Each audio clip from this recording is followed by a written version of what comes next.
Hello, everyone. I am ZHAO Chuang. Let's talk about Keynes the Lythronax. Lythronax is a relatively new species of large tyrannosaurid dinosaur discovered in recent years. This dinosaur was very peculiar because it lived with the slim, long-legged Tyrannosaurus and Albertosaurus in a similar location and period, but it showed a distant affinity with them. However, it was closer to the later Tyrannosaurus rex in physical appearance and affinity. The most crucial information about Lythronax comes from its fossilized skull. Not many of its fossils have been preserved, mainly the fossils of these parts, the head, some fragmentary spine vertebrae, about this part, some of the tail, a few ribs, the shank, and a small part of the foot, and other parts are fragmented. The best preserved part is the skull. The skull of Lythronax is very similar to that of Tyrannosaurus rex. It also had a relatively short head.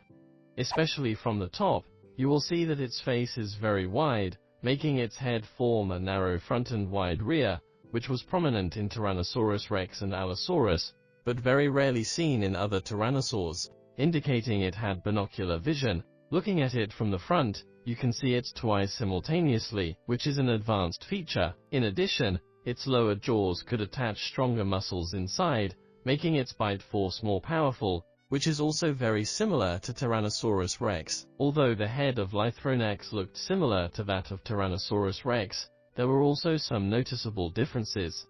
The snout of Lythronax was more pointed, and its lacrimal bones were relatively larger with a more complex shape.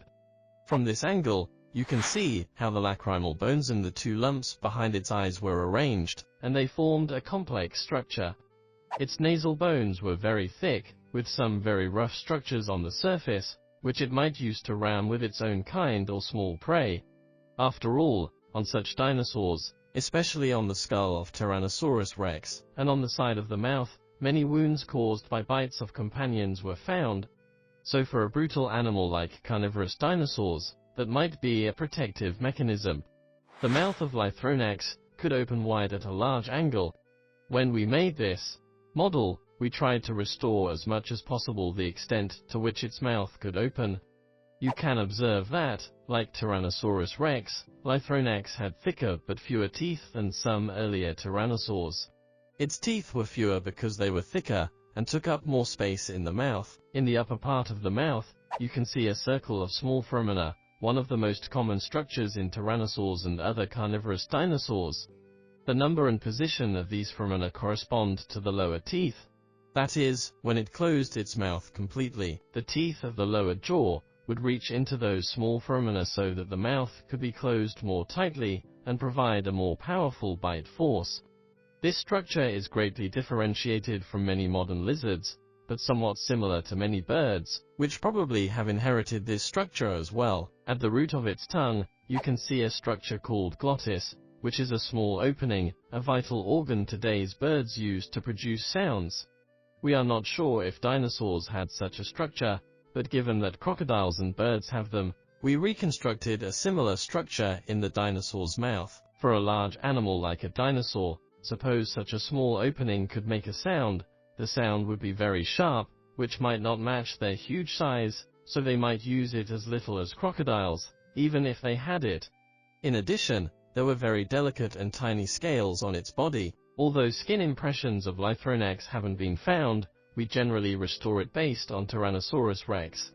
Currently, it is believed that Lythronax and Tyrannosaurus rex were close in biological relations, so its scales should be similar to those of Tyrannosaurus rex. In our restoration, we made it a Tyrannosaurus rex skin, that is, the scales are arranged irregularly, and the shape of each scale is also different. That is almost a kind of crack-like and irregular arrangement. On its body, such as in these positions, you can see some scratch-like grooves, which can also be seen on the skin of Tyrannosaurus rex. This structure was not the same as that of Albertosaurus or Gorgosaurus. A series of scales were found on the body of Albertosaurus, which were more like those of most dinosaurs, especially some hadrosaurs. Their scales are neat hexagonal scales, but were arranged irregularly in a flat pattern without grooves. There were some large scales on the body of Albertosaurus, but they were rare in Tyrannosaurus rex, and there is even no clear evidence of large scales on the body of Tyrannosaurus rex, so we still relied on Tyrannosaurus rex when restoring Lythronax. Besides, because it lived in an earlier period, we restored its forelimbs a bit larger than those of Tyrannosaurus rex. It still had 2 fingers. Let's take a closer look at its abdomen, which reveals fine square scales of this kind, and this scale structure came from Albertosaurus. This part of Albertosaurus showed the banded grid-like scales like those of lizards. In addition, since its head was relatively stout, its body also looked robust. The fossils were not well preserved, but we can see that the ribs are relatively long, and the restored ribs should be a large curvature, so its body was possibly robust, which led to a relatively heavy weight. Therefore, in restoration, the legs were reconstructed with stronger muscles. Its feet were restored with thick pads, based on some Tyrannosaurus rex footprint specimens.